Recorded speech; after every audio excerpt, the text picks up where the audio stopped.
Bonjour. Oui, ça fait très longtemps. Je crois bien que la dernière vidéo où on me voit, c'est dans la vidéo des 2 ans. Vous pourrez constater qu'il y a certaines choses qui n'ont toujours pas changé, c'est-à-dire que je suis toujours timide devant la caméra. Autant derrière un micro, ça va, je me défoule, mais à partir du moment où il y a une caméra allumée, je suis comme ça.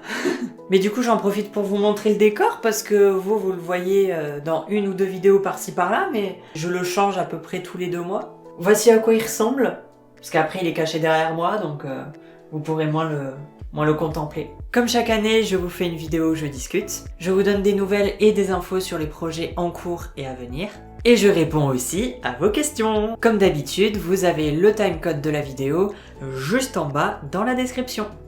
À l'heure où j'enregistre, vous êtes 48 à me suivre sur la chaîne. Merci beaucoup, ça me fait super plaisir. Même si 48 c'est pas énorme, pour moi je trouve que c'est bien. Parce que la communauté grandit petit à petit, et c'est super.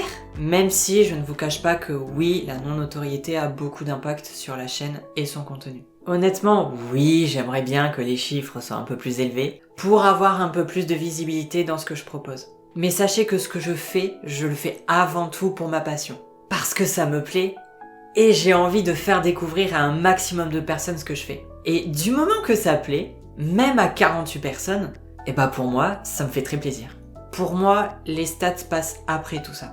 Mais malheureusement, YouTube est une plateforme avec un algorithme qui joue énormément sur la hauteur des chiffres des stats. C'est pour ça que si vous aimez mon contenu, je vous encourage vraiment à mettre des pouces bleus, à partager autour de vous, à vous abonner et à activer les notifications. Je sais, c'est un peu le discours cliché sur YouTube, mais c'est ce qui permet d'aider et de soutenir la chaîne, et c'est d'autant plus vrai quand on n'a pas beaucoup de notoriété et de visibilité. Et pour toutes les personnes qui font ça, merci infiniment pour votre soutien. Je ne fais pas tout ça pour être connu moi personnellement, mais pour que mon contenu puisse plaire à un maximum de personnes. Pour moi en tout cas, il y a une différence. Parce qu'en soi, je ne recherche pas du tout à être influenceur. Et votre soutien, il se ressent. Regardez. Encore cette année, les vidéos les plus vues et les plus aimées sont mon cover de Tamatoa et les 2 premières vidéos sur la déficience visuelle. Et je suis super content que ça vous plaise. Et j'espère que ça continuera. Maintenant, voici quelques annonces sur les projets. Le texte des prochaines vidéos sur la déficience visuelle est presque terminé. Il ne me reste plus que la forme de la vidéo, comment elle va être réalisée et qu'est-ce que ça pourra donner grosso modo. Du coup, j'espère qu'on pourra bientôt attaquer le tournage. Deuxième annonce concernant les prochains épisodes de la série Une journée avec Bowser Jr. Je rappelle que vous pouvez trouver sur cette chaîne les épisodes en version française de la série Une journée avec Bowser Jr. de Danny Weaving. Vivre avec Nathan partie 1 et 2 sont déjà sortis. Et les 3 parties du prochain épisode vont bientôt sortir. Le prochain épisode partie 1 sortira en août, la partie 2 en septembre et la partie 3 en octobre. Je vous conseille d'activer la cloche des notifications pour ne rien rater. Et je vous tiens informé de toutes les prochaines sorties sur mon compte Instagram, le lien est dans la description. Et enfin, dernière annonce, le 4e cover Disney devrait sortir, j'espère, fin juillet, début août. Il aurait dû sortir bien plus tôt, mais j'ai rencontré pas mal de soucis d'une manière générale. Et comme je fais super bien mes transitions, voici quelques infos que je vous partage. Notamment quelques difficultés que j'ai rencontrées et que je rencontre encore. J'ai rien à cacher, donc c'est pour ça que je préfère être totalement transparent avec vous. Mais sur 2 projets en particulier, il y a quelques difficultés que je vais devoir essayer de régler. La première concerne les covers. D'une manière générale, j'ai appris sur le tas à faire du traitement de son. C'est-à-dire que je ne suis pas professionnelle et ce n'est pas mon métier. Je fais avec ce que j'ai et aussi comme je peux. Dans tous les projets qu'on fait, doublage, chant, je traite le son avec Audacity et j'ai appris une façon de faire qui m'est simple. Sauf que traiter les voix d'un doublage et les voix d'une chanson, je me rends compte que c'est complètement différent. Pour un doublage, c'est améliorer la qualité du son, enlever les bruits parasites et mettre des effets. Et pour le chant, il faudrait en plus une sorte de correction du chant. Je sais pas trop si c'est clair. En fait, dans mes covers, vous entendez le son traité, mais plus ou moins brut. Il n'y a pas d'amélioration du chant car je ne sais pas faire. Et je pense que ça se sent un peu. Du coup, j'essaie de trouver quelque chose qui pourrait m'aider. Si vous connaissez un logiciel qui permet d'améliorer entre guillemets une voix chantée, bah ça m'intéresse, je suis preneur. Si possible un truc simple, ou alors un effet que je ne connaîtrais pas sur Audacity, peut-être. Et la deuxième difficulté, elle concerne la série Une journée avec Bowser Jr. Dans le milieu professionnel, pour le doublage, on a ce qu'on appelle une version internationale. On appelle ça aussi une VI. C'est-à-dire un film ou une série qui contient l'image, les musiques, les bruitages, mais sans les voix des comédiens originaux. Et si possible, sans les textes d'adaptation. Ce que j'appelle texte d'adaptation, c'est tous les textes qui sont réalisés au montage. Par exemple, le titre d'un film ou les sous-titres. Et pour la série Une journée avec Bowser Jr., la version internationale, je ne l'ai pas. C'est-à-dire que pour pouvoir faire la version française, on doit recréer entièrement le son de l'épisode et adapter comme on peut avec l'image. On doit reconstituer l'ambiance sonore, les bruitages et trouver des musiques qui collent à la scène. De sorte à recréer soi-même la version internationale pour ensuite mettre les voix françaises. Dans le milieu professionnel, ils ne le font pas car la VI est déjà fournie. Les studios ont juste à caler les voix françaises et adapter l'image, comme par exemple traduire un titre et mettre des sous-titres. Alors que pour nous, on doit refaire toute cette étape. Et ça demande énormément de temps pour trouver ou refaire les bruitages, et aussi trouver des musiques libres de droit. Si j'avais déjà une version internationale, c'est sûr que le doublage serait un peu plus rapide. Et beaucoup plus simple aussi. J'ai tenté d'en parler au créateur original de la série. Ne serait-ce que pour avoir la VI du dernier épisode et ce serait bien des futurs épisodes de la série. Mais le deuxième problème, c'est que le créateur est très peu actif sur ses réseaux. Déjà, j'ai réussi à avoir l'autorisation de faire la version française de sa série, car c'est obligatoire, sinon c'est du vol. Mais je n'ai pas réussi à le recontacter pour parler justement du doublage français. Et ce qui serait super intéressant de mettre en place à l'avenir. Moi, j'aimerais beaucoup.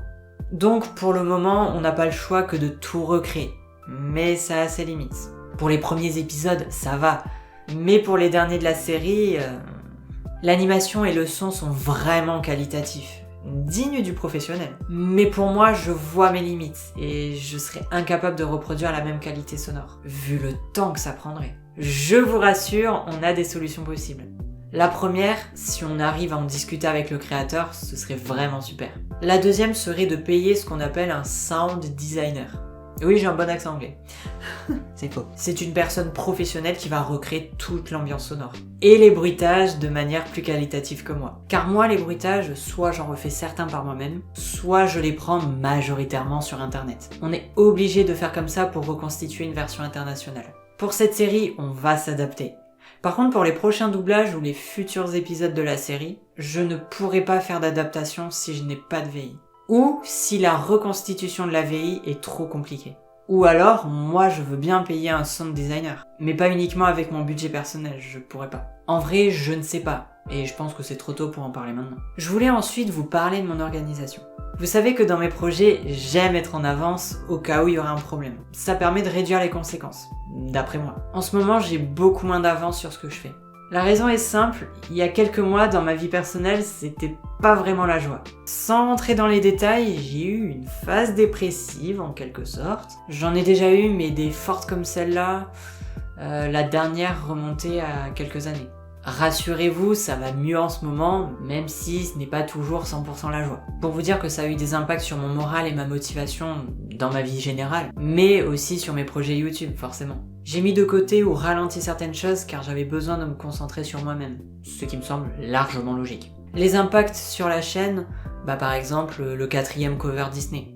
Ou bien cette vidéo qui est littéralement tournée une semaine avant la date de sortie initiale, qui aurait dû être le 6 juillet car c'est la date d'anniversaire de la chaîne. D'habitude, je m'y prends plusieurs semaines en avance. Et enfin, l'avancée de certains projets comme les prochaines vidéos sur la déficience visuelle. Où il y avait aussi l'adaptation de chansons d'un créateur. J'en avais un peu parlé dans la vidéo des 2 ans. Mais j'en ai pas eu le temps. Et la motivation aussi. Par contre, durant ces derniers mois, et encore aujourd'hui, ma priorité c'est l'avancée de la série Une journée avec Bowser Jr. En soi, je vous parle de retard, mais c'en est pas forcément. Parce que vous savez pas mon planning initial. Si une série doit prendre plus de temps que prévu, c'est pas grave. Je prends le temps dont j'ai besoin. Mais bon, je voulais vous donner un peu plus de contexte pour mieux comprendre. Mais en soi, c'était pas forcément nécessaire. Pour finir, dernière info qui est une bonne nouvelle. Je développe de plus en plus l'accessibilité de mon contenu. Par exemple, sur les vidéos où je parle de déficience visuelle, il y a un peu d'audio-description pour les personnes déficientes visuelles. Et petit à petit, on développe aussi le sous-titrage des projets. je pense que c'est toujours intéressant d'avoir la présence de sous-titres. Désormais, il y a des sous-titres pour les projets comme Une journée avec Bowser Jr., qui sont optionnels, on peut les activer ou non sur YouTube. Les covers de chansons, donc là ils sont automatiquement mis sur ma vidéo. Et les vidéos sur la déficience visuelle, alors là il y a un peu des deux, c'est qu'on peut les activer ou non sur YouTube, mais il y a certains passages où j'ai moi-même mis des sous-titres sur ma vidéo. Les vidéos de la déficience visuelle déjà sorties sont presque finies de sous-titrer. Ce sera fini, j'espère, le plus rapidement possible, vu qu'avant elles ne disposaient pas de sous-titres quand elles sont sorties. Les sous-titres sont réalisés par Myst. Alors désolé, je la prononce à la française, j'espère que je me suis pas planté. C'est une amie à moi qui a créé sa micro-entreprise de sous-titrage de vidéos. Et comme c'est une entreprise, je paye ses services. Et c'est trop bien car ça me fait ça en moins à faire, donc j'ai plus de temps et plus d'énergie pour les projets. Bon, bah maintenant, je vais répondre à vos questions. Première question de Luc Pic. Si jamais ton contenu te rapportait suffisamment d'argent pour vivre de YouTube, en ferais-tu ton unique métier ? Alors, aujourd'hui, ça dépend de plein de contextes, mais ma réponse est non. Bon, déjà, je prends en compte que j'ai pas beaucoup de notoriété et de visibilité, donc pour l'instant, je ne peux pas prétendre à une monétisation de mon contenu. Mais en plus, je vais rencontrer des petits soucis, c'est que y a certaines choses que je ne peux pas monétiser. En fait, je ne peux pas monétiser pour deux raisons. La première, c'est pour une raison technique, et la deuxième pour une raison, on va dire, éthique. La raison technique, c'est qu'il faut 1000 abonnés minimum, bon, je les ai pas, et il faut atteindre un palier de 4000 heures de visionnage. Donc pour l'instant, j'en suis très loin. Et la deuxième raison que je dis, c'est une raison éthique, sur le doublage, je ne sais pas si j'ai le droit en fait de monétiser. Alors j'ai pas parlé de monétisation avec Danny Waving pour la série Une journée avec Bowser Jr. parce que lui il monétise son propre contenu. Il y a un créateur mexicain qui a fait la version espagnole de cette série qui m'a aidé sur un épisode en particulier. Lui il a monétisé, mais je ne sais pas s'il lui a demandé. Mais bon, faudrait que je lui demande si je peux monétiser sa série. Mais pour l'instant c'est un peu mal barré. Quand bien même si mes projets devaient me rapporter, aujourd'hui en tout cas, ma réponse est non. De vivre que de ça, ça me dit rien. Deuxième question, as-tu des créateurs, créatrices qui t'inspirent ? Oui. Bah déjà, un truc tout bête, mais rien que les créateurs dont je fais la version française, que ce soit Danny Waving ou la prochaine personne pour le prochain doublage, tous les créateurs et toutes les œuvres dont je propose du doublage, bah forcément ça m'inspire. Parce que c'est quand je vois ces œuvres-là que j'ai un coup de cœur sur leur contenu, j'ai un coup de cœur envers l'artiste, envers ce qu'il propose, et c'est pour ça que j'ai envie de faire une adaptation française. À part ça, oui, je pense à un créateur en particulier qui s'appelle Neptenio. Peut-être qu'il y en a certains qui le connaissent. Il fait de l'animation et c'est en français. Et j'aime beaucoup. Enfin genre j'aime beaucoup parce que forcément il y a aussi en quelque sorte un travail de doublage derrière, vu que l'animation, t'as des comédiens de doublage. Enfin amateurs ou professionnels, mais c'est des comédiens de doublage. J'aime beaucoup les animations qu'il propose, que ce soit l'humour, son style. J'aime beaucoup son style visuel parce que c'est un style que j'arrive bien à voir. Bien à voir étant donné que je suis malvoyant. C'est des images que j'arrive facilement à distinguer avec des couleurs vives. Bref, je m'égare. Et sinon, il y a des créateurs qui, malheureusement, aujourd'hui ne font plus de vidéos, qui m'ont beaucoup inspiré au début avant de me lancer sur YouTube. Ils avaient une énergie et des ondes tellement positives que ça m'a donné encore plus envie de me lancer sur YouTube. Ces créateurs, vous les connaissez peut-être, c'est Sophie et Adrien. D'ailleurs, je crois que je leur avais envoyé la vidéo, le lancement. Ils ont été tellement adorables, ils m'ont mis un petit commentaire et tout. Et en plus, j'ai pu avoir l'occasion de les rencontrer à Bordeaux, donc vraiment adorable. Moi, tout ce qui est positif, ça m'inspire. Troisième question. Penses-tu que YouTube est suffisamment accessible pour les personnes déficientes visuelles et déficientes auditives ?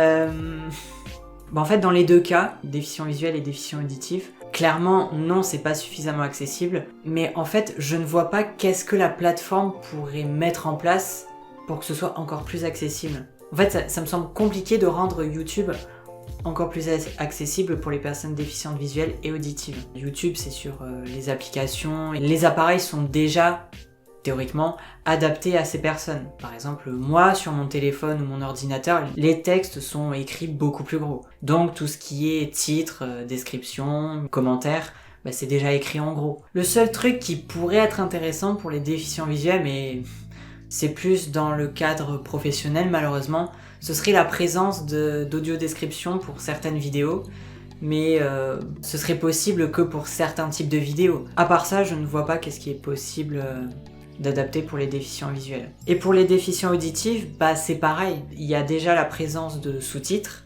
Alors soit c'est les sous-titres saisis par le vidéaste ou saisis par une personne externe, donc qui saisit des sous-titres, on a l'option d'activer ou non les sous-titres. Sinon, il y a ce qu'on appelle les sous-titres automatiques sur YouTube. Bah alors ça, c'est pas parfait. Si tu prononces pas correctement les mots ou que tu parles trop vite, la plateforme a du mal à générer les mots automatiquement. Et puis il y a certains mots que la plateforme ne peut pas générer. Par exemple, Grakowitz. Là je suis sûr, avec les sous-titres, il m'a marqué n'importe quoi. Donc en fait, à part faire soi-même des sous-titres ou demander à un professionnel ou à quelqu'un d'externe de faire les sous-titres, voilà, il n'y a pas tellement de solutions. Enfin, dernière question de Anasso HRD. Comptes-tu faire d'autres vidéos comme celle sur la déficience visuelle, entre parenthèses, sur un autre sujet? Alors moi, de ce que je comprends dans celle comme sur la déficience visuelle, c'est des vidéos du style sensibilisation ou information par exemple. En soi, sur d'autres sujets, par exemple la déficience auditive ou d'autres handicaps, non. Mais d'autres vidéos d'une manière générale, ah oui, j'ai des petites idées. Vous vous souvenez peut-être d'une vidéo qui s'appelle Le Petit Plus sur Superstar Saga, qui est sortie après la série doublage sur Superstar Saga.